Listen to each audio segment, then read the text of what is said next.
ko? Okay ba kayo? Yes po. Yes po. So, ayan. It's nice meeting you again today. So, eto, class rules lang. Please remember that today is another day to be extra. So, di ba, meron tayong ginawa dyan. So, pag sinasabi natin, be extra, gaganto tayo, extra. Ayan. So, para ma-remember tayo na kailangan natin maging extra everyday para mas maging okay yung day natin. So, isa pa, be extra. Yes. So, let's engage ourselves in class, express those thoughts and raise your hands. Train to be punctual. Respect everyone in the class and allow yourself to be yourself. So, ipakita mo kung sino ka sa amin. So, ayan. Since maaga ngayon and alam ko na medyo tulog pa yung diwa nating lahat. So, let's have our attendance and our energizer. So, this is called the last man standing. So, I have here Mr. Pinky Wiggles. So, ayan, siya yung guest natin for today. So, ngayon, let's all stand up. So, ang gagawin lang natin ay, I will throw the ball sa isa sa inyo, and whoever catches the ball will have to shout their surname. Tapos, pag na-shout yung surname niya, itathrow niya yung ball sa another student, tapos upo na siya, until isa na lang yung matira, kaya siya tinawag na the last man standing. Okay, nagets ba yun? Yes, ma'am. Okay, so let's start. I'll throw the ball to... Wait lang, ano yung surname? Yes, Not following instructions. Ramos. Panaluan. Perma. Esteban. Francairo. And Panaluan.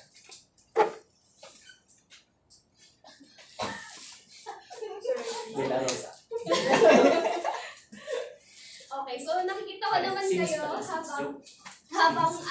habang binabato niyo yung bola, no? So, napansin ko na si you, si AJ, at si Ants yung hindi present sa activity natin today. Also, aside dun sa sinabi natin extra, let's practice to be honest, no? Dito sa klase natin. Yes, ma'am. So, okay. Para ma-recall natin yung previous lesson natin, since gagamitin natin yung knowledge ngayon para sa susunod nating lesson, let's have this or that. So, I will be showing figures and you have to say if the right figure ay this or that. So, it's like this. So, alin dito sa dalawang figures yung nag-represent or nag-illustrate ng null set? Is it this set or that set? This set. Very good. Bakit? Can anyone answer? Yes, Cha? kasi wala pong flower sa loob. Yes, walang flower or walang elements. Kasi ang null set ay also known as empty set. Next, we have the cardinality of Q. Alin daw dito? This or that? Yung cardinality of set Q. This. This? Okay. This.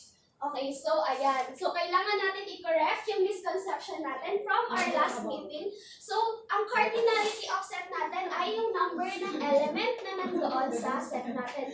So, kahit meron tayong repeating elements, you can notice na yung gumamela flowers natin, pati itong white flower ay repeating. Diba? So, they are counted as 1. So, let's keep that in mind as we go along in our discussion. So, next, S is a subset of C. Alin daw dyan yung nag-i-illustrate ng notation na ito? This or that? That. Very good. Since S ay naka-subset siya kay C. Ayan, nakita niyo na. Pero, F is a subset of A. Alin kaya dyan yung nag-i-illustrate na itong notation natin? This or that? This. May kaya bang mag-explain kung bakit yun yung sagot nila? Yes? Yung flowers sa this is nakikita sa A set. Yes, Very good. Since naka-subset ang F kay A. Thank you. Now, we have this. Set E and set F. Paano kaya natin siya i-illustrate? Is it this na nakasubset yung E kay F? Or that na nakasubset si F kay E? That. That. Very good. Since yung set ng F ay elements din ng set E. So, ayan. We have to move on na. Move on sa set operations. So, yung set operations natin, meron tayong 4 na subtopics. We have set union, set intersection, difference of sets, and cardinality of set operation. So, since hindi natin siya matataka lahat today, we'll have to focus muna sa set union and set operation. Set union and set intersection. Yan. So, can everybody read our learning outcomes? Define the set union and set intersection. Perform set operations, set union and set intersection. Emulate set union and set intersection in real life. Thank you, class. So, ayan.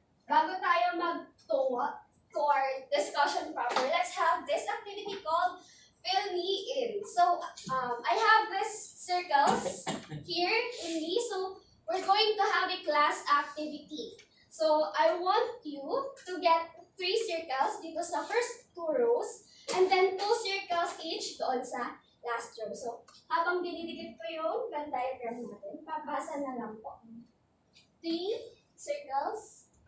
3 circles.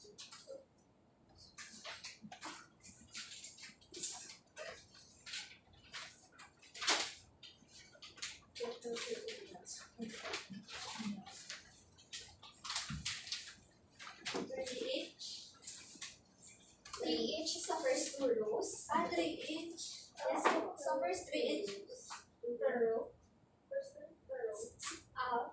3 circles per individual sa first 2 rows. Thank you. Ay, may ano, may...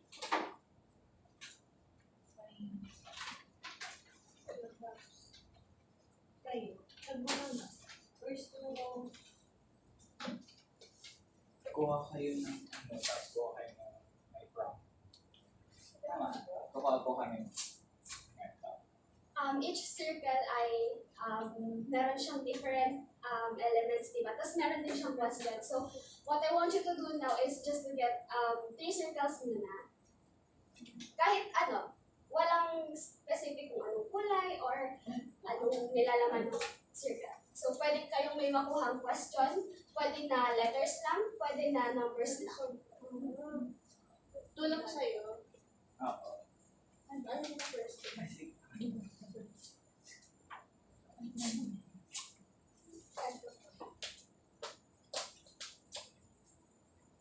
Tulong pa. May ganito eh.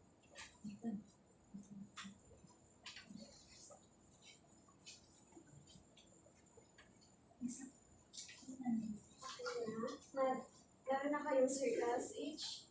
Yes po. Ayan. So, di ba nasabi ko kanina, this will be a class activity. So, ngayon, meron tayong Venn diagram dito sa harap. I will be showing you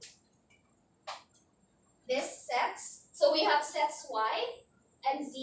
So, meron silang element, di ba, in each set. Now, I want you to arrange these elements in these sets doon sa bago nating Venn diagram. You will do this as a class. You will discuss.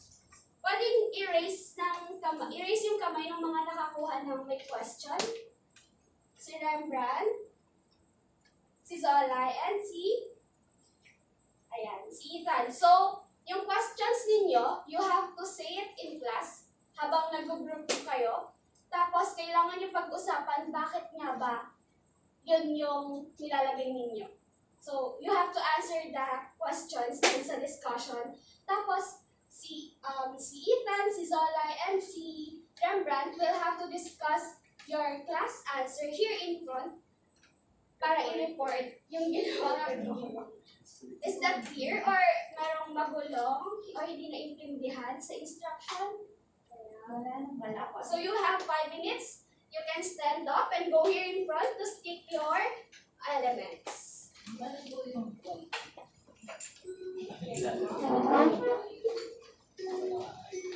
mo i-read kung ang saan yung Papa na video. Breathe, everyone.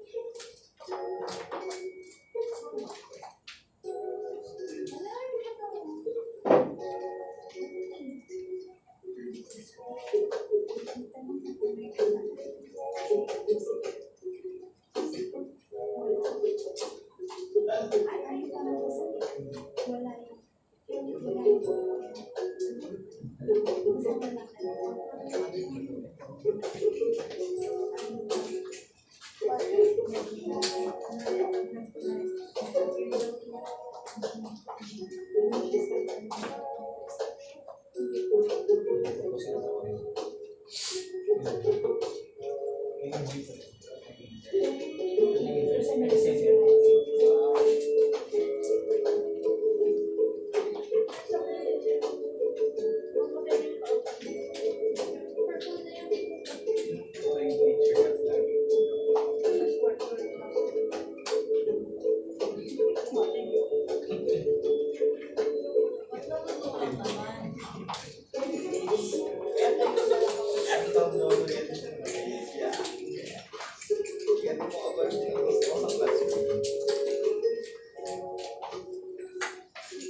dapat makulit tayo.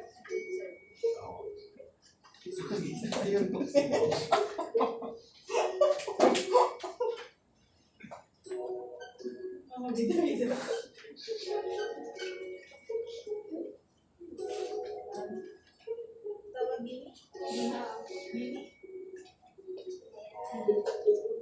Okay na ba ang lahat? Mukhang upo na ang lahat. So, okay na ang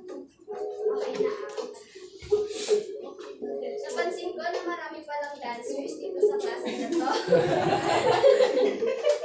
So, okay. Since natapos ninyo agad, wala pang 5 minutes, let's give yourselves a round of applause. Yan, very good. So, pwede ko pang invite. May I call on Rembrandt, Ethan, and Zola here in front to read and answer the discussion questions na nabulat nila. Let's have Ethan first, and then Zolai, and then Rembrandt. Why were some elements in set Y stated in section or side? Ma'am, kasi po, pag tinignan po natin yung illustration, may mga set elements po doon na sa Y lang po makikita. Thank you for that answer. Yes, next yellow, Zolai. Why were some elements in set Z stated in section or side? Same with Ethan. Merong makikita sa Z na hindi makikita sa Y. Like, walang common element. So, it's easy lang siya. Thank you. Next, let's have Rembrandt. Why some elements were placed in the middle section of the Venn diagram? Kasi po, makikita natin dito, kunwari yung 4. Dito sa Y, may number 4 dito. At dito sa Z naman, may number 4. Hindi ko naman pwedeng punitin sa gitna. So, nilagay natin sa para ma-cover ng pareho. Thank you so much, Rembrandt. So, diba hindi ko pa na-correct yung sinabi sa discussion question. Kasi let's first check all together yung naging answer ninyo as a class. Okay, so here's our correct answer. So, check natin. Sa set Y, sino-sino yung mga elements na nakikita niyo sa set Y? Si A, si I, si 7, si 7, si C, si 2, si and si F. Okay, so naligaw si E dito. Okay, so let's move on dito kay set C. What elements can we see?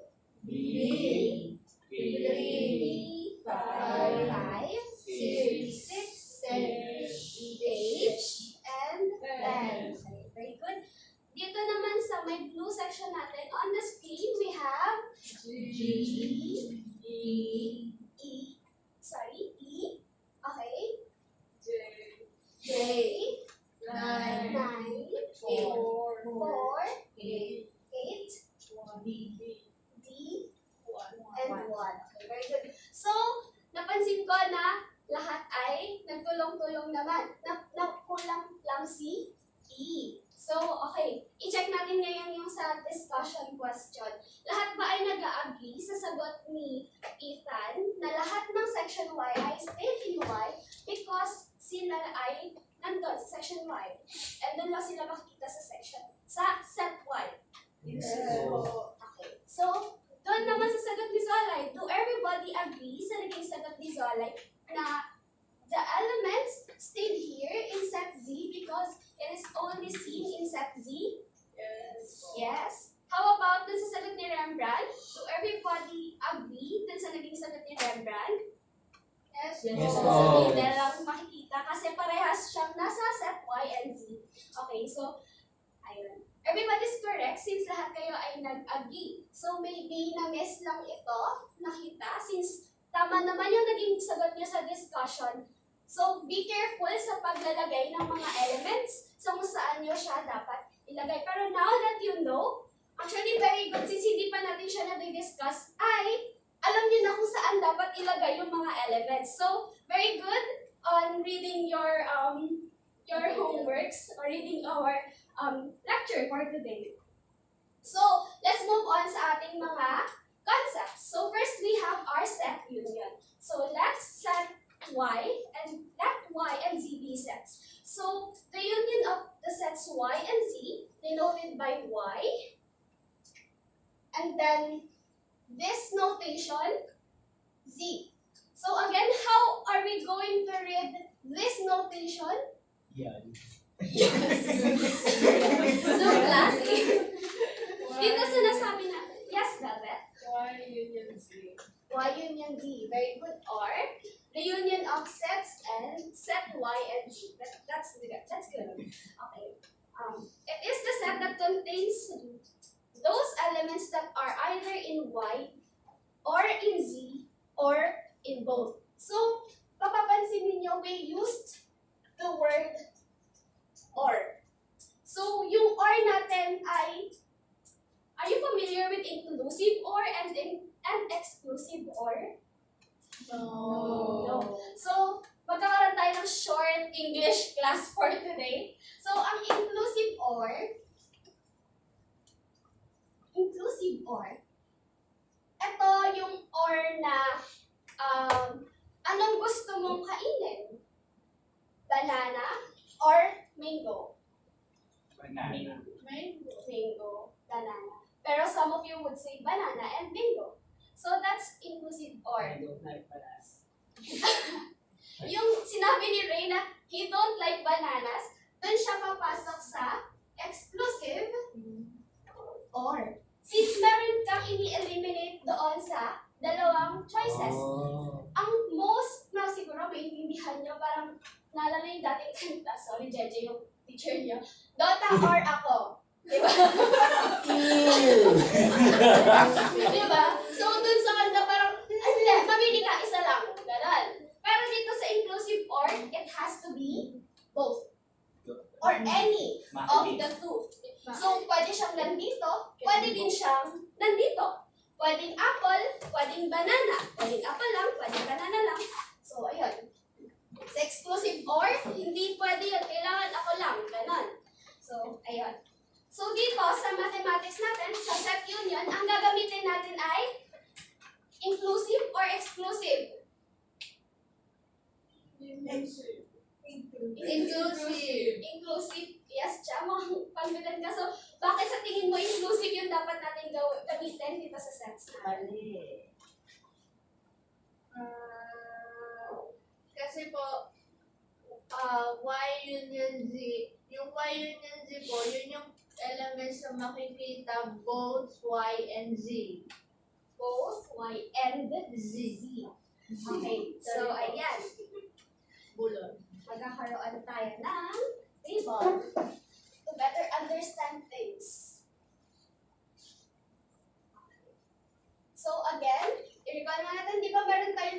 topics for today. It is set, union, and intersection. So, yung ginamit natin na word dito ay or.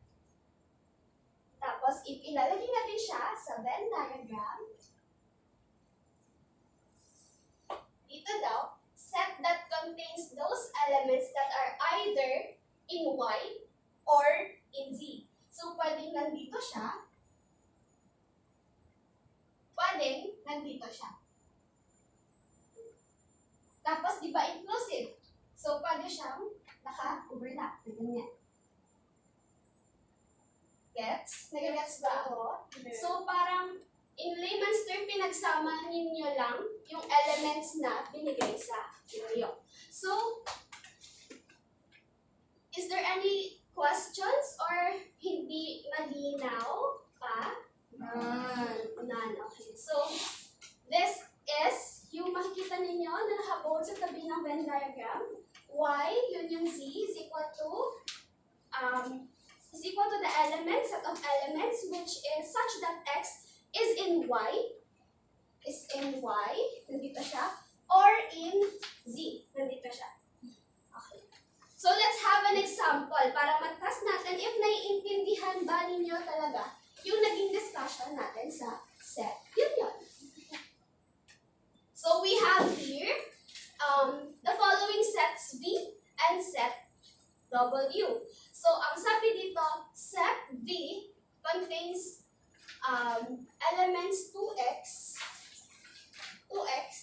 such that x is an integer, element of an integer, where x is greater than or equal 1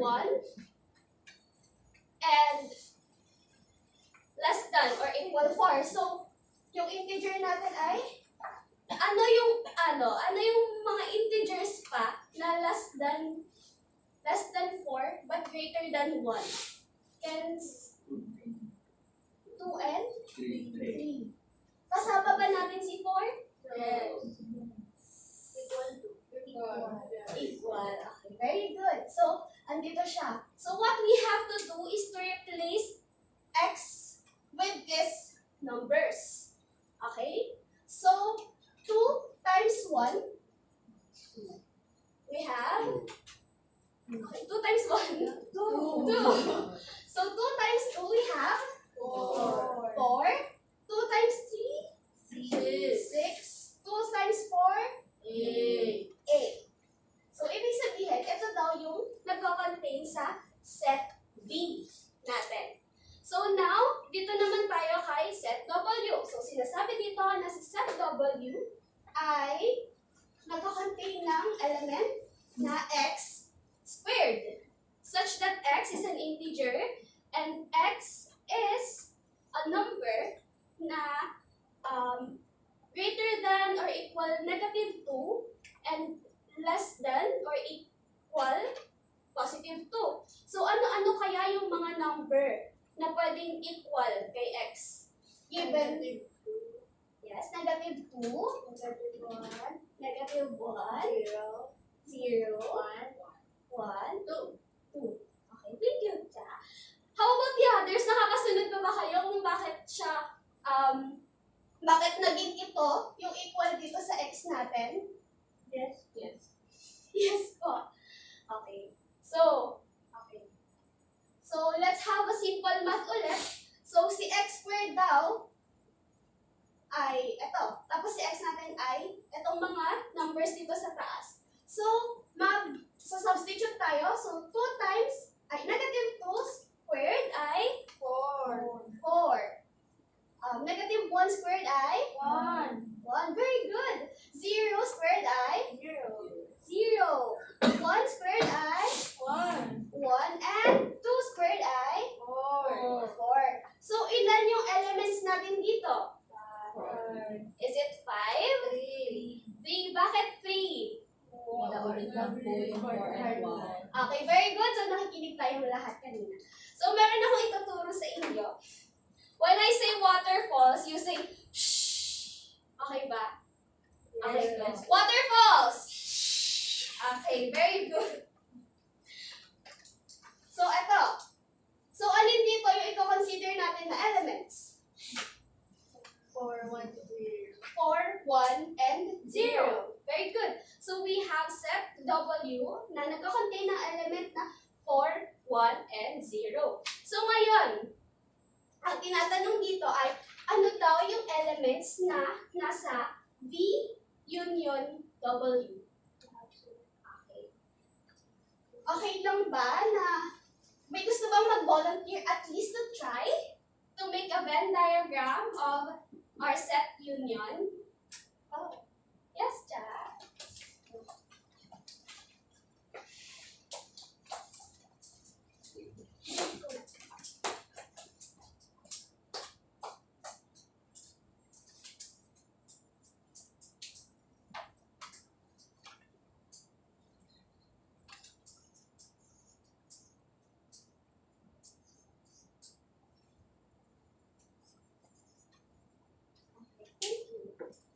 So, ano kaya yung kulang dito sa diagram ni Cha? Thank you, Cha, for answering. Label.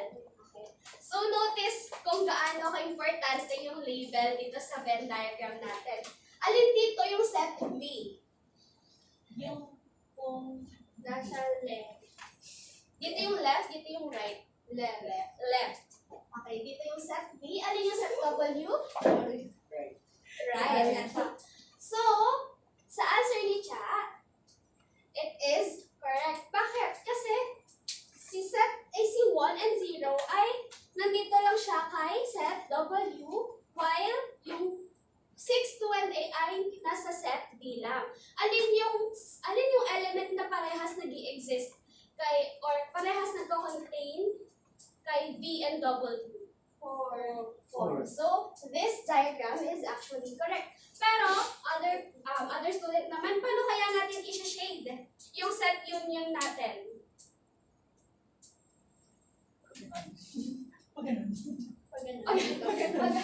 Can someone come here in front para i-shade? Alin dito yung V union W? Yes, Rembrandt.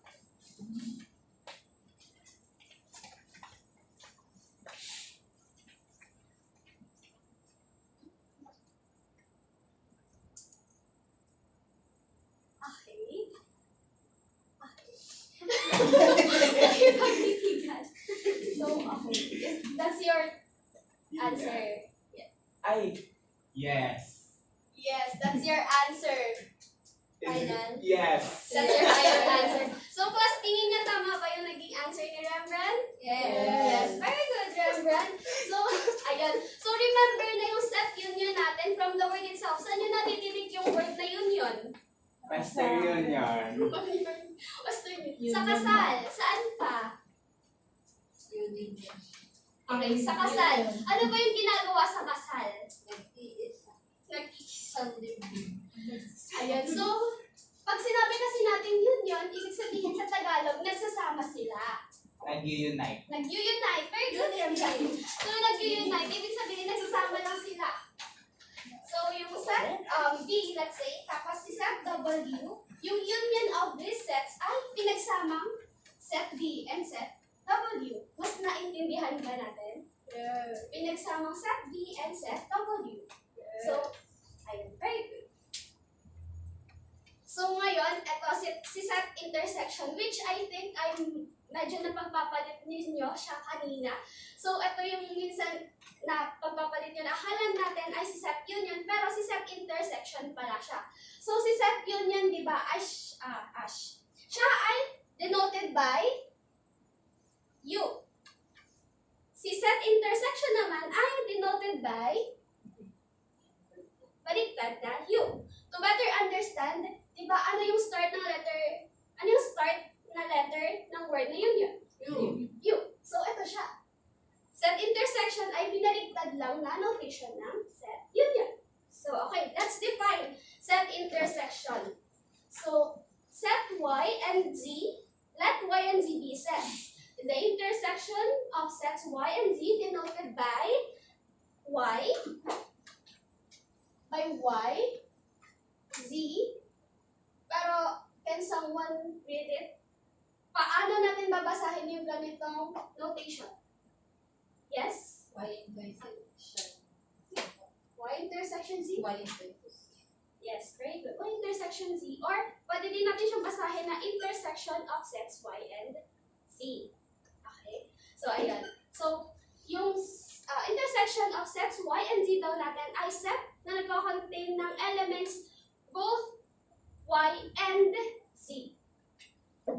And, so nakikita na natin yung difference ng set intersection and set union. Okay, so let's have these two sets. We have here set A, set B, and set Y and Z. So, dito sa set union, or yung ginamit natin, ibig sabihin, A or B. Nakikita yung shading? Yes, po. So, dito naman sa intersection natin ay Y and Z. So, ibig sabihin, and. Nandito lang siya sa gitna. So, ano sa tingin niyo yung tawag sa mga nandito na elements? Intersection of sets? Y and Z. Okay, very good. So, ang ginawa natin dito ay nasa loob yung intersection, andito yung elements na kung saan nag-intersect yung Y and Z.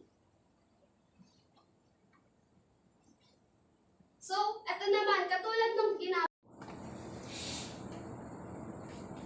Ano po yung tanong? Sorry. Paano natin may papakita sa Venn diagram itong set intersection ng B and W? Hindi nyo siya actually sa diagram.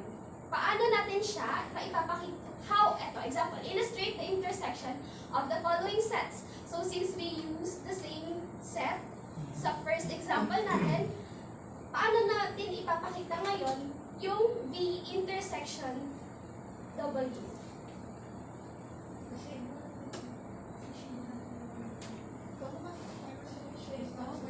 May gusto ko mag-try? Ito, go here. Yes, Zalay? Wala yung puntahan. Oh. Morning.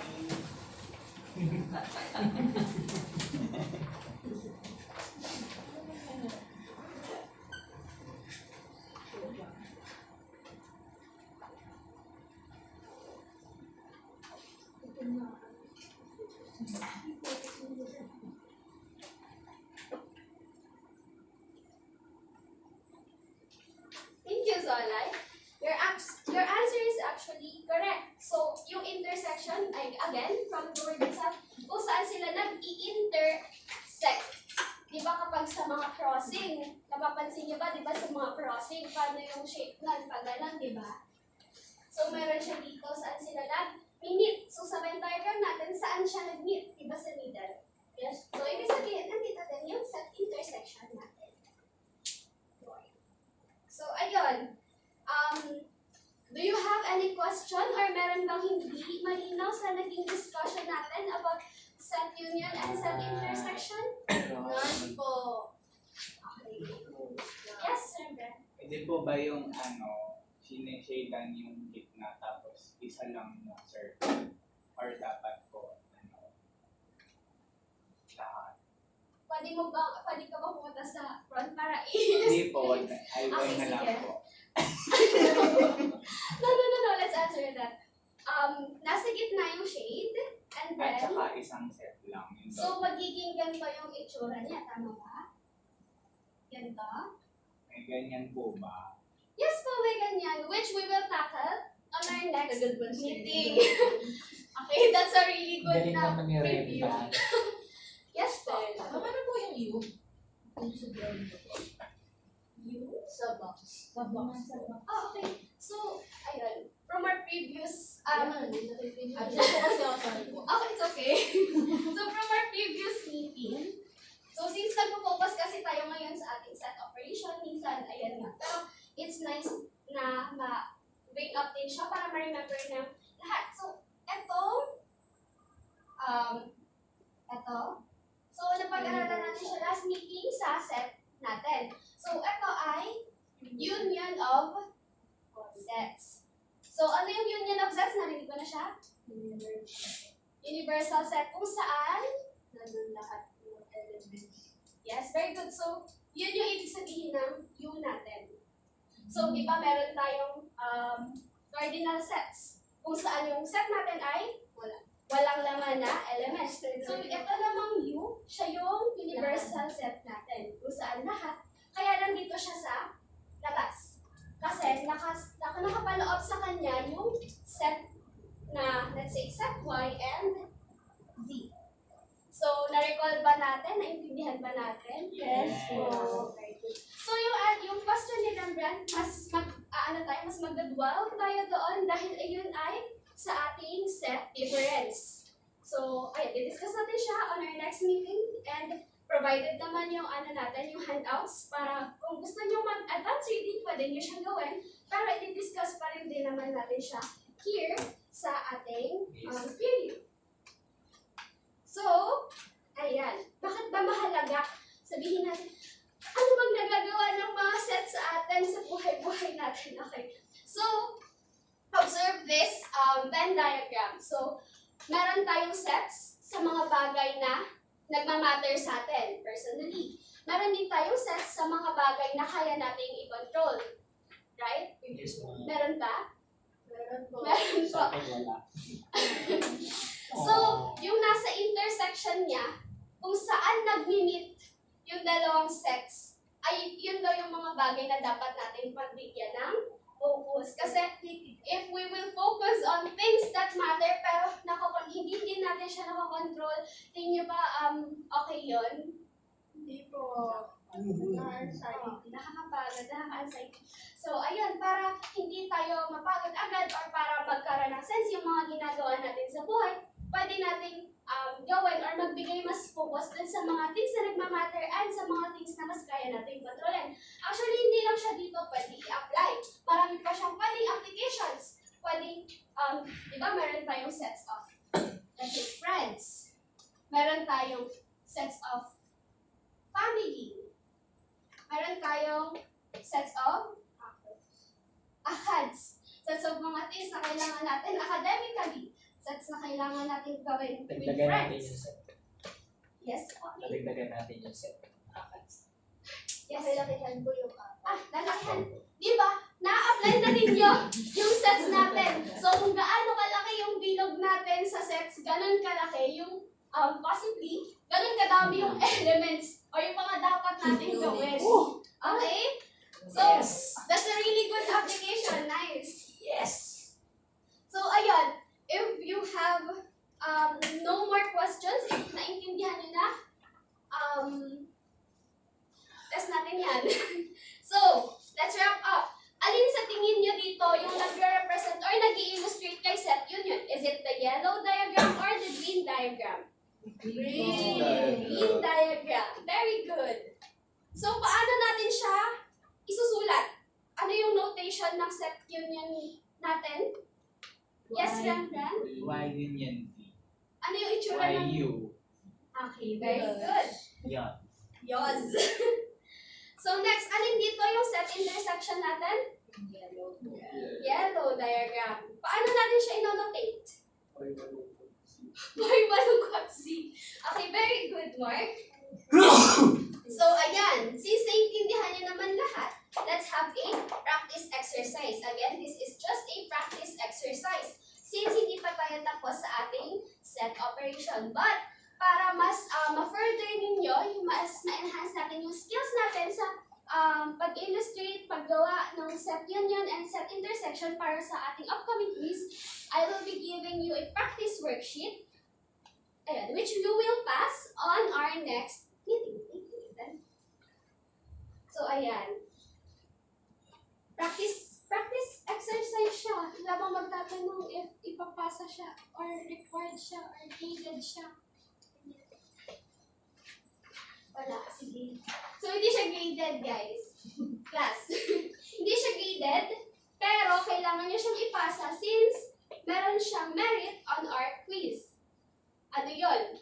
mas madali na yung quiz ninyo kasi mas alam nyo na mag-solve sa ating set union and set intersection. No, just kidding. Whoever will score the highest or kung sino yung makaka-perfect sa inyo dito sa ating practice exercise, mabibigyan kayo ng +1 na bonus sa ating quiz since you did your best. So, since practice exercise, again, pwede kayong magkaroon ng discussion among yourselves within your class. Pero, let's make sure na lang na hindi natin ibibigay yung sagot, but we will discuss how we got the answer. You can also consult it with me. You can ask me kung paano siya sagutin or paano siya kuhanin. So, ayun. That would be all. Thank you. And remember to keep being Extra. Ayan lang. Thank you, class. 39. Wow. Wow!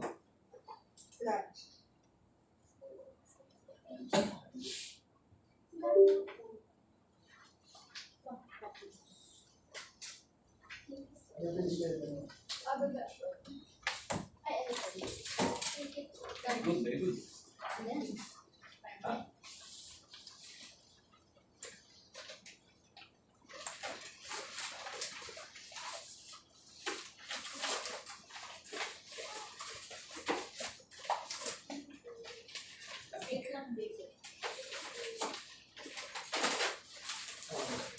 So we have our last batch next week, ano?